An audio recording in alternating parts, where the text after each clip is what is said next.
প্রথমেই দেখে নেব আজকে 40টি তাজা খবর। শুরুতেই শিরোনাম। আমি একটাকেও ছাড়ব না, সব হিসাব হবে বন্ধু, নন্দীগ্রাম থেকে হুঁশিয়ারি শুভেন্দুর। 3:30-র মধ্যেই কিভাবে 21 রাউন্ড গণনা শেষ, ফলতার নির্বাচন বেনিয়মের অভিযোগ অভিষেকের। ডায়মন্ড হারবার মডেল এবার তৃণমূলের হারবার মডেল, ফলতার রেজাল্ট দেখেই সেনাপতিকে নিয়ে রগড় মুখ্যমন্ত্রীর। তৃণমূল আমলে ছিল কল্পনাতীত, বীরভূমে কালো পাথর থেকে কোটি কোটি টাকা রাজস্ব আদায়। আমরাও প্রশাসন চালিয়েছি, হকার উচ্ছেদ ও বাড়ি ভাঙা নিয়ে বিজেপিকে তোপ মমতার। মুর্শিদাবাদে বাদ 5 লক্ষ ভোটারের নাম, ব্লকে ব্লকে ট্রাইব্যুনালের দাবিতে মুখ্যমন্ত্রীকে চিঠি অধীরের। কলকাতার 6 জায়গায় শুধুই অ্যাকশন, জাভেদের ছেলেসহ সোনাপাপ্পুর বেআইনি নির্মাণ গুড়িয়ে দিচ্ছে বুলডোজার। পুরনো আক্রোশের জেরে আইনজীবীর ওপর হামলা, প্রতিবাদে টায়ার জ্বালিয়ে 2 ঘন্টা পথ অবরোধে উত্তাল চাঁচল। বারাসাত জেলার সভাপতির পদ থেকে ইস্তফা কাকলি ঘোষ দস্তিদারের, নিশানায় দলের দুর্নীতি ও আইপ্যাক। অবৈধ অনুপ্রবেশকারীদের ফেরাতে 3D অ্যাকশন শুরু, সব জেলায় হোল্ডিং সেন্টার তৈরির নির্দেশ রাজ্য সরকারের। ভুয়ো নাম বাদ দিতে অ্যাকশন, এবার অন্নপূর্ণার ভাণ্ডারের জন্য শুরু বাড়ি বাড়ি তল্লাশি। অর্জুন সিংকে হুমকি থেকে উত্থান, মন্দারমণি থেকে গ্রেফতার কাঁচরাপাড়ার সেই যুবক তৃণমূল নেতা বনি। ইমাম ভাতা চালুর আসল কারণ জানালেন মমতা, বিজেপি সরকারের সিদ্ধান্তে তুললেন প্রশ্ন। ককরোচ জনতা পার্টি কি কোনো ষড়যন্ত্র, সুপ্রিম কোর্টে দায়ের জনস্বার্থ মামলায় সিবিআই তদন্তের আর্জি। 1,500 টাকা পেনশন পেতে বৌমার পিঠে চেপে নদী জঙ্গল পেরাতে হয় 90-এর বৃদ্ধাকে। আর ভুঁড়িওয়ালা উর্দিধারী নয়, শুভেন্দুর পরামর্শ মেনে কঠোর শরীরচর্চা পুলিশের। কুরবানির আগে পশু জবাই নির্দেশিকা নিয়ে ভীতি, মুখ্যমন্ত্রীকে দাবিপত্র দিচ্ছে সিপিআই। ভবানীপুরে জয় নিয়ে আদালতে যাওয়ার হুঁশিয়ারি, মুখ্যমন্ত্রীকে সরাসরি ভোট লুটের কাঠগড়ায় দাঁড় করালেন মমতা। হোটেলেই চলছিল মধুচক্রের আসর, পুলিশি অভিযানে 3 তরুণী সহ গ্রেফতার 5। ইতালি সফরে মেলোনিকে মোদির মেলোডি চকলেট উপহার, ফেসবুক লাইভে তীব্র ক্ষোভ প্রকাশ মমতার। অভিষেককে বাকছাল পড়া বিড়াল কটাক্ষ শুভেন্দুর, ফলতার জয়ের পর ডায়মন্ড হারবার মডেলকে তীব্র আক্রমণ। বুলডোজার সংস্কৃতি বাংলায় চলবে না, পুরো দ্বন্দ্বে বিজেপিকে তুলোধনা করে কর্মীদের ভোকাল টনিক মমতার। 48 ঘন্টা পর থেকেই ঘুরে যাবে হাওয়ার খেলা, বুধবার থেকেই অন্যরকম আবহাওয়া বাংলায়। গড়বেতায় তৃণমূল কার্যালয় থেকে উদ্ধার ত্রাণ সামগ্রী, চাঞ্চল্য এলাকায়। তৃণমূল নেতার অধ্যাপক ভাইপোর বিরুদ্ধে পুলিশে অভিযোগ প্রাক্তন প্রেমিকার, বর্ধমান শহরে শোরগোল। 14 বছর হাওড়ায় বাস, ভোটদানও করেছেন, 4 সন্তান সমেত জগাছা থেকে গ্রেফতার বাংলাদেশি দম্পতি। এছাড়াও রয়েছে আরো বেশ কিছু গুরুত্বপূর্ণ খবর, পুরো বিস্তারিত জানতে ভিডিওটি শেষ পর্যন্ত শুনুন। নন্দীগ্রামের সঙ্গে তার বহু বছরের সম্পর্ক। 21-এর নির্বাচনে নন্দীগ্রামে তৃণমূল সুপ্রিমো মমতা বন্দ্যোপাধ্যায়কে হারিয়েছিলেন, 26-এর নির্বাচনেও নন্দীগ্রাম থেকে জেতেন। এবার ভবানীপুরেও জয়ের পর নন্দীগ্রাম আসনটি ছেড়েছেন, তবে এক মুহূর্তের জন্য ভোলেননি নিজের ভদ্রাসনকে। সবাই বক্তব্য রাখতে গিয়ে শুভেন্দু বলেন, আপনারা নিশ্চিত থাকুন, যে স্বপ্ন আপনারা দেখেছেন আমাকে বা আমাদের কেন্দ্র করে, আমি শুভেন্দু অধিকারী আপনাদের ঋণ আমি এবারে শোধ করব। আমার প্রতি ভরসা রাখবেন, যা যা পরিষেবা আমার অফিসগুলো থেকে দেওয়া হতো সেই পরিষেবা আপনারা পাবেন। যেভাবে আপনারা বিগত দিনে আমাকে দেখেছেন একইভাবে দেখবেন, আমার কোনো পরিবর্তন আপনাদের চোখে পড়বে না, এটুকু আমি আপনাদের আশ্বস্ত করতে চাই। এরপরই তিনি বলেন, বিশেষ বিশেষ রক্তঝরা দিন, ঝড় হোক, বৃষ্টি হোক, প্রবল শৈত্যপ্রবাহ চলুক, ঘন কুয়াশা থাকুক, আমি কিন্তু আপনাদের পাশে দাঁড়িয়েছি। 7ই জানুয়ারি ভোরবেলা ভাঙা বেড়া, 14ই মার্চ সকালবেলা গোকুলনগর অধিকারী পল্লী আর সোনাচূড়া, 10ই নভেম্বর গোকুলনগর করপল্লী। আমার বিশেষ অসুবিধা না হলে আমি আপনাদের কাছে আগের মতোই পৌঁছাবো, আপনারা নিশ্চিত থাকতে পারেন। নন্দীগ্রামের উন্নয়নের সব রকম পদক্ষেপ করা হবে বলে জানান তিনি। সভা থেকে প্রাক্তন মুখ্যমন্ত্রী মমতা বন্দ্যোপাধ্যায়কে নিশানা করে শুভেন্দু বলেন, উনি এসেছিলেন আমাকে হারাতে, আপনারা হারিয়ে ব্যাক টু দ্য প্যাভিলিয়ন করেছেন। এবারে আমাকে দল বলল, আপনি কি ওর পাড়ায় গিয়ে দাঁড়াবেন? আমি বললাম হ্যাঁ, আমি ওখানে লড়লাম, 15,105 ভোটে হারিয়েছি। শুধু হারানো নয়, মাননীয়া যে বুথে ভোট দেন মিত্র ইনস্টিটিউশন, সেই 4টে বুথেও ওকে আমি হারিয়েছি। তৃণমূল আমলে বিজেপি কর্মীদের গ্রেফতার, নানা মামলায় জড়ানো নিয়ে সরব হন শুভেন্দু। বলেন, হিসেব তো অবশ্যই হবে, হাতে আইন তুলবেন না। এখনো গুন্ডাগুলো বাড়িতে আছে, চাইলে তো ইট খুলে নিতে পারেন আপনারা, না করবেন না। বিজেপি এটা করে না, এদের আসল জায়গা হবে জেল। আমি একটাকেও ছাড়বো না, আমি ভুলবো না। আপনারা নিশ্চিন্ত থাকুন, ভরসা রাখুন, সব হিসাব হবে বন্ধু, সব হিসাব হবে, শুধু দেখতে থাকুন। বিধানসভা ভোটের ভরাডুবির পর শেষ বেলার ফলতা বিধানসভা কেন্দ্রের নির্বাচনে দেখা যায়নি অভিষেক বন্দ্যোপাধ্যায়কে। রবিবার সেখানে গণনা প্রক্রিয়া শেষ হতেই তিনি নির্বাচন কমিশনের বিরুদ্ধে কারচুপির অভিযোগ তুলে সরব হলেন। ফলতার ভোটের ফলাফল এবং গণনার গতি নিয়ে একাধিক অসঙ্গতির খতিয়ান পেশ করে সোশ্যাল মিডিয়ায় পোস্ট করেছেন তৃণমূলের সর্বভারতীয় সাধারণ সম্পাদক। দেশের নির্বাচন কমিশন এবং রাজ্যের নতুন শাসক দলকে একযোগে নিশানা করে অভিষেক স্পষ্ট জানিয়েছেন, পুরো প্রক্রিয়ার নিরপেক্ষ সিসিটিভি অডিট না হলে এই নির্বাচনী ফলাফলের বিশ্বাসযোগ্যতা নিয়ে জনমনে প্রশ্ন আরও জোরালো হবে। ভোট গণনার সময়সীমা নিয়ে নির্বাচন কমিশনকে কাঠগড়ায় তুলে অভিষেক লিখেছেন, আজ ফলতা বিধানসভা কেন্দ্রের পুনর্নির্বাচনের গণনায় মারাত্মক অসঙ্গতির সামনে এসেছে। দুপুর 3:30-এর মধ্যেই সমস্ত 21টি রাউন্ডের গণনা অবিশ্বাস্যভাবে সম্পন্ন হয়ে গেল।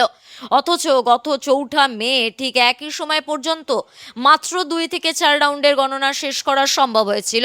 গণনার গতির এই আকাশ পাতাল তফাৎ নিয়ে দেশের মানুষের কাছে নির্বাচন কমিশনের স্পষ্ট ব্যাখ্যা দেওয়া উচিত বলে দাবি তুলেছেন তৃণমূলের এই শীর্ষ নেতা। আদর্শ আচরণবিধি থাকার পরেও ফলতায় অবাধে বিরোধী শূন্য করার রাজনীতি চলেছে বলে অভিযোগ অভিষেকের। তার দাবি, গত 10 দিনে ফলতার প্রায় 1000-এরও বেশি তৃণমূল কর্মীকে জোরপূর্বক ঘরছাড়া করা হয়েছে, ভাঙচুর করা হয়েছে জোড়াফুলের একাধিক দলীয় কার্যালয়। কিন্তু এত কিছুর পরেও নির্বাচন কমিশন সম্পূর্ণ থুটো জগন্নাথ হয়ে অন্ধের মতো আচরণ করেছে এবং হিংসা রুখতে কোনো পদক্ষেপই নেয়নি। শেষে সুর চুড়িয়ে তৃণমূল সভাপতি লিখেছেন, যতক্ষণ না এই পক্ষপাত দুষ্ট আধিকারিকদের জবাবদিহি নিশ্চিত করা হচ্ছে এবং পুরো গণনা প্রক্রিয়ায় একটি স্বাধীন সিসিটিভি অডিট করা হচ্ছে, ততক্ষণ এই নির্বাচনী রায়ের গ্রহণযোগ্যতা নিয়ে প্রশ্ন উঠতেই থাকবে। সত্যকে কোনো অবস্থাতেই চিরকাল চেপে রাখা যায় না। দক্ষিণ 24 পরগনার ফলতা বিধানসভা কেন্দ্রের পুনর্নির্বাচনের ফল দেখেই তৃণমূলকে নিয়ে রগড় করলেন রাজ্যের মুখ্যমন্ত্রী শুভেন্দু অধিকারী। ফলতায় বিজেপি প্রার্থীর বিপুল জয়ের খতিয়ান তুলে ধরে তিনি লিখলেন, একদা চর্চিত কুখ্যাত ডায়মন্ড হারবার মডেল আসলে এখন তৃণমূলের হারবার মডেলে পরিণত হয়েছে। সোশ্যাল মিডিয়ায় একটি দীর্ঘ পোস্ট করে ফলতায় ভোটারদের কৃতজ্ঞতা জানানোর পাশাপাশি প্রাক্তন শাসক দল ও তাদের শীর্ষ নেতৃত্বকে নজিরবিহীনভাবে বিঁধেছেন মুখ্যমন্ত্রী। ফলতা বিধানসভা আসনের পুনর্নির্বাচনে ভারতীয় জনতা পার্টির প্রার্থী দেবাংশু পাণ্ডাকে বিপুল জনাদেশ দিয়ে জয়ী করার জন্য ফলতার জনতার জনার্দন গণদেবতার প্রতি মাথা নত করে প্রণাম জানিয়েছেন মুখ্যমন্ত্রী। তিনি লিখেছেন, ফলতার ভোটারদের কাছে আমি বিশেষভাবে কৃতজ্ঞ। বিজেপির প্রার্থীকে 1 লক্ষ ভোটে জেতানোর আবেদন করেছিলাম, কিন্তু মানুষের আশীর্বাদে জয়ের ব্যবধান এবার 1,08,000 পেরিয়ে গিয়েছে। এলাকার সামগ্রিক উন্নয়নের মাধ্যমেই আপনাদের এই বিশ্বাসের ঋণ শোধ করব। সোনার ফলতা গড়ার জন্য আমরা দায়বদ্ধ। তৃণমূল কংগ্রেসের অতীত শাসনকালকে তীব্র কড়া ভাষায় আক্রমণ করে শুভেন্দু অধিকারী দাবি করেন, একটি নীতি ও আদর্শহীন দল যখন স্রেফ মাফিয়া কোম্পানিতে রূপান্তরিত হয়েছিল, ক্ষমতা হারানো মাত্রই তার সেই কঙ্কালসার দশা সাধারণ মানুষের সামনে উন্মোচিত হয়ে পড়েছে। তার অভিযোগ, এতদিন রাষ্ট্রীয় শক্তির অপব্যবহার করে সরকারি ধন লুট, সাধারণ মানুষের কষ্টার্জিত অর্থ তোলাবাজি, সিন্ডিকেট রাজ এবং থ্রেড কালচারের মাধ্যমে কেড়ে নিয়ে এই দলের নেতারা ধরাকে সরাজ্ঞান করছিলেন। অভিষেক বন্দ্যোপাধ্যায়ের নাম না করে প্যারাশুটে নামা সেনাপতি ও জালিয়াতির কারিগর বলে টিপ্পনি কেটেছেন মুখ্যমন্ত্রী। তার দাবি, নিজের অপরাধের সিন্ডিকেটকে প্রতিষ্ঠিত করতে এবং গণতন্ত্রের কণ্ঠরোধ করতে কোনো কসুর করেননি এই বাঘের ছাল পরিহিত বেড়াল। ফলস্বরূপ বিগত নির্বাচনগুলিকে প্রহসনে পরিণত করে এই ফলতা বিধানসভা ক্ষেত্র থেকেই 1.5 লাখ ভোটের অলিক লিড নিয়েছিল তৃণমূল। কিন্তু দীর্ঘ 15 বছর পর যখন এবার মানুষ নিজের ভোট নিজে দেওয়ার প্রকৃত স্বাধীনতা ফিরে পেলেন, তখনই আসল বাস্তবটা প্রকাশিত হয়ে পড়ল। বীরভূমের পাথর খাদানগুলি থেকে কোটি কোটি টাকা দুর্নীতি হয়। তৃণমূল সরকারের আমলে এই অভিযোগ বারবার উঠেছে। এই দুর্নীতির ফলে রাজস্ব ক্ষতি হতো সরকারের। রাজ্যে পালাবদল হতেই পাথর খাদানগুলি থেকে রাজ্যের রাজস্ব আদায় নজর কেড়েছে। অবৈধভাবে চেক গেটস তৈরি করে টাকা তোলা বন্ধের পর বীরভূমের কালো পাথর থেকে রাজ্য সরকারের রাজস্ব আদায় রেকর্ড ছাড়ালো। মুখ্যমন্ত্রী শুভেন্দু অধিকারীর নির্দেশ দেওয়ার পর সব অবৈধ দলীয় চেক গেটস এবং তোলা আদায় বন্ধ হয়ে যায়। 17 মে থেকে শুধুমাত্র সরকারি চেকপোস্ট মাধ্যমে টাকা আদায় হতে থাকে। অবৈধ চেকপোস্টে টাকা তোলা বন্ধ হতেই সরকারি রাজস্ব আদায় একদিনে পৌঁছালো প্রায় 3 কোটি টাকায়। বীরভূম জেলায় কালো পাথর পরিবহন নিয়ন্ত্রণে বর্তমানে 5টি ব্লকে মোট 10টি চেক গেট কার্যকর রয়েছে। ময়ূরেশ্বর, রামপুরহাট 1, মোহাম্মদবাজার, নলহাটি 1 এবং মুরারই 1 ব্লকে এই চেক গেটগুলি স্থাপন করা হয়েছে।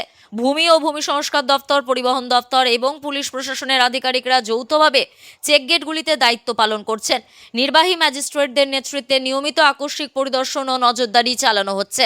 প্রশাসনিক সূত্রের খবর, কঠোর নজরদারি, চেকিং ও জরিমানার ফলে রাজস্ব ফাঁকি এবং অবৈধ পাথর পরিবহনে উল্লেখযোগ্য হ্রাস টানা সম্ভব হয়েছে। আর তারই জেরে গত 17 মে থেকে 23 মে পর্যন্ত শুধুমাত্র বীরভূমের এই কালো পাথর থেকে রাজস্ব আদায় হয়েছে 17 কোটি 19 লক্ষ টাকা, যা আগে কল্পনাও করা যেত না বলে সংশ্লিষ্ট মহলের বক্তব্য। বিজেপির অভিযোগ, আগে তৃণমূলের নেতাদের কাছে এই পাথর খাদানগুলি টাকা লুঠের জায়গা ছিল। সেটা বন্ধ হতেই রাজ্যের কোষাগার ভরছে।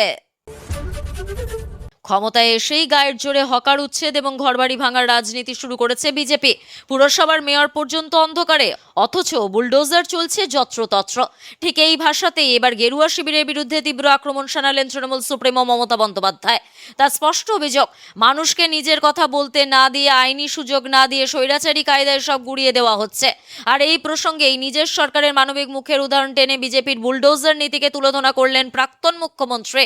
উচ্ছেদ প্রসঙ্গে বিজেপির বিরুদ্ধে ক্ষমতার অপব্যবহারের অভিযোগ তুলে মমতা বন্দ্যোপাধ্যায় বলেন, বিজেপি ক্ষমতায় এসেই বাড়ি ভাঙছে, হকারদের দোকান ভাঙছে। কলকাতার মেয়র নিজে জানেন না, অথচ গায়ের জোরে বাড়ি ভেঙে দেওয়া হচ্ছে। মুখ্যমন্ত্রীর দাবি, বেআইনি বা সামান্য ত্রুটিপূর্ণ নির্মাণের ক্ষেত্রে আইনের নিয়ম মেনেই জরিমানা বা পেনাল্টি দেওয়ার সুযোগ থাকে। কিন্তু বর্তমান শাসক দল সেই সব নিয়ম কানুনের তোয়াক্কা না করে একতরফা সিদ্ধান্ত নিচ্ছে। মমতা বলেন, কাউকে নিজের কথা বলতে দেওয়া হচ্ছে না। সামান্য নির্মাণের ক্ষেত্রে সেখানে পেনাল্টি দেওয়ার সুযোগ থাকে, তার বদলে গায়ের জোরে সব ভেঙে দেওয়া হচ্ছে। এবং কোনো একটি নির্দিষ্ট সম্প্রদায় নয়, সব ধর্মের মানুষের ক্ষেত্রেই এই নির্মম কাজ করছে ওরা। উচ্ছেদ বা পরিকাঠামো উন্নয়নের নামে মানুষের রুটি রুজি কেড়ে নেওয়ার এই নীতির তীব্র বিরোধিতা করে নিজের প্রশাসনের কাজের খতিয়ান তুলে ধরেন মুখ্যমন্ত্রী। তিনি মনে করিয়ে দেন, উন্নয়ন করতে গিয়ে তার সরকার কখনো মানুষকে গৃহহীন বা কর্মহীন করেননি। মমতা বলেন, আমরাও তো প্রশাসন চালিয়েছি। আমরা যখন কালীঘাট স্কাইওয়াকের মতো বড় কাজ করেছি, তখন সেখানকার হকারদের হটিয়ে দিইনি, বরং তাদের জন্য নতুন হকার মার্কেট বানিয়ে দিয়েছি, যাতে কারোর রুটি রুজিতে টান না পড়ে। একইভাবে কল্যাণী এক্সপ্রেসওয়ে চওড়া করার সময় প্রসঙ্গ টেনে মুখ্যমন্ত্রী বলেন, কল্যাণী এক্সপ্রেসওয়ে বানানোর সময়ও অনেক বাড়ি ভাঙা পড়েছিল, কিন্তু আমরা গায়ের জোরে কাজ করিনি। যাদের ঘর ভাঙা পড়েছিল তাদের জন্য আগে নতুন বাড়ি বানিয়ে দিয়েছিলাম আমরা। সদ্য সমাপ্ত এসআইআর প্রক্রিয়ায় শুধুমাত্র মুর্শিদাবাদ জেলা থেকেই প্রায় 5 লক্ষেরও বেশি মানুষের নাম ভোটার তালিকা থেকে বাদ পড়ে গিয়েছে। এত বিপুল সংখ্যক মানুষের আইনি প্রতিক্রিয়ার ও নাম পুনর্বহালের সুবিধার্থে মুর্শিদাবাদের প্রতিটি ব্লকে অ্যাপেলেট ট্রাইব্যুনাল বা অ্যাপেল ট্রাইব্যুনাল গঠনের আর্জি জানিয়ে মুখ্যমন্ত্রী শুভেন্দু অধিকারীকে চিঠি লিখলেন বর্ষিয়ান কংগ্রেস নেতা তথা প্রাক্তন কেন্দ্রীয় মন্ত্রী অধীর রঞ্জন চৌধুরী। গত 24 মে নবান্নে মুখ্যমন্ত্রীর দপ্তরে পাঠানো ওই চিঠিতে অধীর লিখেছেন, পশ্চিমবঙ্গে সম্প্রতি যে এসআইআর প্রক্রিয়া শেষ হয়েছে, তার জেরে সবচেয়ে বড় ধাক্কা এসেছে মুর্শিদাবাদ জেলায়। তালিকা থেকে নাম বাদ যাওয়া এই বিশাল সংখ্যক মানুষকে এখন নিজেদের নাগরিক অধিকার প্রমাণ ও নাম তালিকায় ফেরাতে আপিল ট্রাইব্যুনালের দ্বারস্থ হতে হচ্ছে। চিঠিতে জেলার আর্থ-সামাজিক পরিস্থিতির কথা উল্লেখ করে কংগ্রেস নেতা লিখেছেন, মুর্শিদাবাদের রাজ্যের অন্যতম অনগ্রসর ও অর্থনৈতিকভাবে পিছিয়ে পড়া একটি জেলা। এই ভোটার তালিকা বিভ্রাটের শিকার হয়েছেন মূলত সমাজের অর্থনৈতিকভাবে দুর্বল শ্রেণীর মানুষ, দিনমজুর, প্রবীণ নাগরিক, শারীরিক প্রতিবন্ধী এবং সামাজিক ও প্রান্তিক স্তরের সাধারণ নাগরিকেরা। ট্রাইব্যুনালের শুনানিতে হাজিরা দিতে এই সমস্ত নিঃস্ব ও অসহায় মানুষদের দীর্ঘ পথ অতিক্রম করে যাতায়াত করতে হচ্ছে, যা তাদের পক্ষে চরম শারীরিক ও আর্থিক ভোগান্তির কারণ হয়ে দাঁড়িয়েছে। এই মানবিক ও প্রশাসনিক সংকটের হাত থেকে সাধারণ মানুষকে রেহাই দিতেই সরাসরি মুখ্যমন্ত্রী শুভেন্দু অধিকারীর হস্তক্ষেপ দাবি করেছেন অধীর রঞ্জন চৌধুরী। তার আন্তরিক অনুরোধ, সরকার যেন অবিলম্বে মুর্শিদাবাদ জেলার প্রতিটি ব্লকে এই আপিল ট্রাইব্যুনাল গড়ে তোলার বিষয়টি গুরুত্ব সহকারে বিবেচনা করেন। তিলজলা, বেলেঘাটা, কসবা সহ একাধিক জায়গায় চলছে বুলডোজার। বিজেপি সরকার ক্ষমতায় আসার পর প্রথমেই বলেছিল কোনো রকম বেআইনি নির্মাণ তারা রাখবে না। সেই মতো আগেই কলকাতা সহ রাজ্যের বিভিন্ন জেলায় বুলডোজার দিয়ে ভাঙা হচ্ছে বেআইনি নির্মাণের অংশ। রবিবারও তার অন্যথা হলো না। কসবায় বেআইনি নির্মাণ ভাঙতে নিজে হাজির হলেন পুরমন্ত্রী অগ্নিমিত্রা পল। বেলেঘাটা, কসবা, বালিগঞ্জ, উল্টোডাঙ্গায়, বেহালায় চলছে বেআইনি নির্মাণ কাজ। বেলেঘাটা ত্রাস রাজু নস্করের বেআইনি নির্মাণ ভাঙছে বুলডোজার। তিলজলায় জাভেদ খানের ছেলে ফাইয়াজ খানের বেআইনি নির্মাণ ভাঙল পুরসভা। বালিগঞ্জে ভাঙা হচ্ছে সোনা পাপ্পু নির্মিত বেআইনি বহুতল। আর কসবার বোসপুকুরে বহুতল ভাঙতে গিয়েছে খোদ মন্ত্রী অগ্নিমিত্রা। এ প্রসঙ্গে পুরমন্ত্রী বলেন, সোনা পাপ্পু একজন কুখ্যাত দুষ্কৃতী। এই রকম 6টা বেআইনি নির্মাণ ভাঙা হবে। রাজু নস্কর ও সোনা পাপ্পুর তৈরি করা নির্মাণ ভাঙা হবে। এছাড়া বিধায়ক জাভেদ খান ও তার ছেলে সেখানকার 2টো নির্মাণ চিহ্নিত করা হয়েছে, এগুলো ভাঙা হবে। তিনি আরও বলেন, এইসব বাড়ি যারা বানিয়েছেন তাদের উপর অ্যাকশন নেওয়া হবে। যারা বানিয়েছেন, যারা টাকা ঢেলেছেন তাদের উপরও পদক্ষেপ করা হবে। এটা অবাক ব্যাপার, আগের সরকার 15 বছর তারা এই বিষয়ে দেখেনি, এদেরও শাস্তি হবে।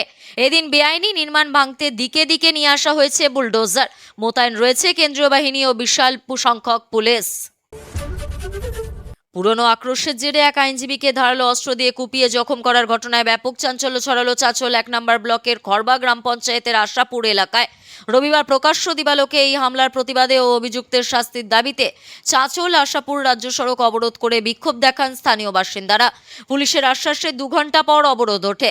আক্রান্ত আইনজীবীর নাম কিরণ সাহা। স্থানীয় সূত্রে জানা গিয়েছে, প্রায় 1 বছর আগে এলাকার এক মহিলাকে উত্ত্যক্ত করার ঘটনায় অভিযুক্ত হাবিবুর রহমান ওরফে বুলবুলের বিরুদ্ধে থানায় অভিযোগ দায়ের করেছিলেন কিরণ। সেই ঘটনার পর থেকেই কিরণের ওপর চরম আক্রোশ ছিল হাবিবুরের। অভিযোগ, রবিবার দুপুরে আশাপুর এলাকায় কিরণ যখন বসেছিলেন তখন হাবিবুর পিছন দিক থেকে এসে ধারালো অস্ত্র দিয়ে তার পিঠে আঘাত করে। রক্তাক্ত অবস্থায় মাটিতে লুটিয়ে পড়েন ওই আইনজীবী। স্থানীয়রা দ্রুত কিরণ সাহাকে উদ্ধার করে প্রথমে চাঁচল সুপার স্পেশালিটি হাসপাতালে নিয়ে যান। তবে শারীরিক অবস্থার অবনতি হওয়ায় তাকে পরে মালদা মেডিকেল কলেজ হাসপাতালে স্থানান্তরিত করা হয়েছে। এই ঘটনার খবর ছড়িয়ে পড়তেই ক্ষোভে ফেটে পড়েন স্থানীয়রা। অভিযুক্তের গ্রেফতারের দাবিতে রাজ্য সড়ক অবরোধ করে টায়ারের আগুন জ্বালিয়ে বিক্ষোভ দেখান বাসিন্দারা। পরিস্থিতি নিয়ন্ত্রণে আনতে চাঁচল থানার আইসি জয়দেব ঘোষ বিশাল পুলিশ বাহিনী নিয়ে ঘটনাস্থলে পৌঁছায়। অভিযুক্ত হাবিবুর রহমানকে গ্রেফতার করা হয়েছে। চাঁচলের এসডিপিও সোমনাথ সাহা জানেন, অভিযুক্তকে গ্রেফতারের পাশাপাশি ঘটনার তদন্ত শুরু হয়েছে। এলাকায় যাতে নতুন করে উত্তেজনা না ছড়ায় সেজন্য মোতায়েন রয়েছে পুলিশ। উত্তর 24 পরগনা নির্বাচনী ভরাডুবির নৈতিক দায় নিয়ে বারাসাত সাংগঠনিক জেলার সভাপতির পদ থেকে ইস্তফা দিলেন সাংসদ কাকলি ঘোষ দস্তিদার। রবিবার এক সাংবাদিক বৈঠকে তিনি এই সিদ্ধান্তের কথা ঘোষণা করেন। দলের রাজ্য সভাপতি সুব্রত বক্সিকে পাঠানো পদত্যাগপত্রে তিনি যে কারণগুলির উল্লেখ করেছেন তা তৃণমূলের অন্দরের বর্তমান পরিস্থিতি নিয়ে বড়সড় জল্পনার সৃষ্টি করেছে। সাংবাদিক বৈঠকে কাকলি ঘোষ দস্তিদার স্পষ্ট জানিয়েছেন, দলের ক্রমবর্ধমান দুর্নীতি, প্রাতিষ্ঠানিক অবক্ষয় এবং ভোট কুশলী সংস্থা আইপ্যাকের খবরদারি তার পক্ষে মেনে নেওয়া সম্ভব হচ্ছে না। 26-এর বিধানসভা নির্বাচনে বারাসাত ও ব্যারাকপুর সহ উত্তর 24 পরগনার অধিকাংশ আসনে তৃণমূলের পরাজয়ের পর দলের ওপর থেকে নেতৃত্বের নিয়ন্ত্রণ আলগা হওয়ার বিষয়টি তার ইস্তফার অন্যতম মূল কারণ বলে মনে করছে রাজনৈতিক মহল। সাংসদ জানিয়েছেন, বারাসাত সাংগঠনিক জেলায় দলের পরাজয়ের দায় তিনি ব্যক্তিগতভাবে গ্রহণ করছেন। দলবদল বা নতুন কোনো রাজনৈতিক মঞ্চের দিকে পা বাড়ানো নয়, বরং দলের ভেতরে ঘুণ ধরে যাওয়ার ব্যবস্থা ও বহিরাগত দাপট যে তার মতো বর্ষিয়ান নেত্রীর পক্ষে মেনে নেওয়া কঠিন, তা তার এই পদত্যাগপত্রের মাধ্যমে স্পষ্ট হয়ে গেল। কাকলি ঘোষ দস্তিদারের এই পদত্যাগ কি দলের অন্দরে আরও বড় কোনো বিদ্রোহের ইঙ্গিত, নাকি তৃণমূলের সংগঠন ঢেলে সাজাতে এটি একটি সতর্ক বার্তা? তা নিয়ে এখন তুঙ্গে রাজনৈতিক বিতর্ক। বারাসাত জেলায় তৃণমূলের এই পরিস্থিতি যে এক সংকটজনক অবস্থায় রয়েছে তা এই ইস্তফার ঘটনাতেই প্রমাণিত। কয়েকদিন আগেই অবৈধ অনুপ্রবেশকারীদের সরাসরি বাংলাদেশে ফেরত পাঠানোর কথা বলেছিলেন মুখ্যমন্ত্রী শুভেন্দু অধিকারী। অবৈধ অনুপ্রবেশকারীদের ডিটেক্ট, ডিপোর্ট এবং ডিলিট বা থ্রেডি অ্যাকশনের কথা শোনা গিয়েছিল মুখ্যমন্ত্রীর মুখে। এবার কেন্দ্রীয় স্বরাষ্ট্রমন্ত্রকের গাইডলাইন মেনে ধৃত অনুপ্রবেশকারীদের রাখার জন্য হোল্ডিং সেন্টার তৈরির নির্দেশ জারি করল রাজ্য সরকার। রাজ্য সরকারের স্বরাষ্ট্র এবং পার্বত্য বিষয়ক দফতরের ফরেনার্স ব্রাঞ্চের পক্ষ থেকে এই নির্দেশিকা জারি করা হয়েছে। সব জেলার জেলাশাসকদের এই নির্দেশিকা পাঠানো হয়েছে। সেখানে বলা হয়েছে, অবৈধভাবে এদেশে বসবাস করার অভিযোগে যে বিদেশি নাগরিকরা ধরা পড়বেন অথবা জেল থেকে মুক্তি পাওয়া বিদেশি নাগরিকদের তাদের দেশে ফেরত পাঠানো অথবা প্রত্যর্পণের আগে এই হোল্ডিং সেন্টারগুলিতেই রাখা হবে। 23 মে 2026 তারিখের ওই নির্দেশিকায় কেন্দ্রীয় স্বরাষ্ট্র মন্ত্রকের গাইডলাইন মেনে দ্রুত প্রয়োজনীয় পদক্ষেপ করার কথা বলা হয়েছে। পাশাপাশি রাজ্যের DG, IGP, police commissionerate, SP এবং কলকাতার FRRO-কে বিষয়টি জানানো হয়েছে। প্রসঙ্গত, রাজ্যে ক্ষমতায় আসার পরই অরক্ষিত সীমান্তে কাঁটাতারের বেড়া দেওয়ার জন্য বিএসএফকে প্রথম দফার জমি তুলে দিয়েছিল রাজ্য সরকার। সেই অনুষ্ঠানে মুখ্যমন্ত্রী শুভেন্দু অধিকারী জানিয়েছিলেন, রাজ্যে সিএএ কার্যকর করা হচ্ছে, ফলে সিএএ এর আওতায় পড়েন না এমন অবৈধ বাংলাদেশি অনুপ্রবেশকারীদের পুশব্যাক করার জন্য সরাসরি বিএসএফ এর হাতে তুলে দেওয়া হবে। আজকের গুরুত্বপূর্ণ ঘটনাগুলি এখানেই শেষ। পরবর্তী আপডেটের জন্য সঙ্গে থাকুন এবং সঠিক তথ্য পেতে অপেক্ষা করুন। ধন্যবাদ।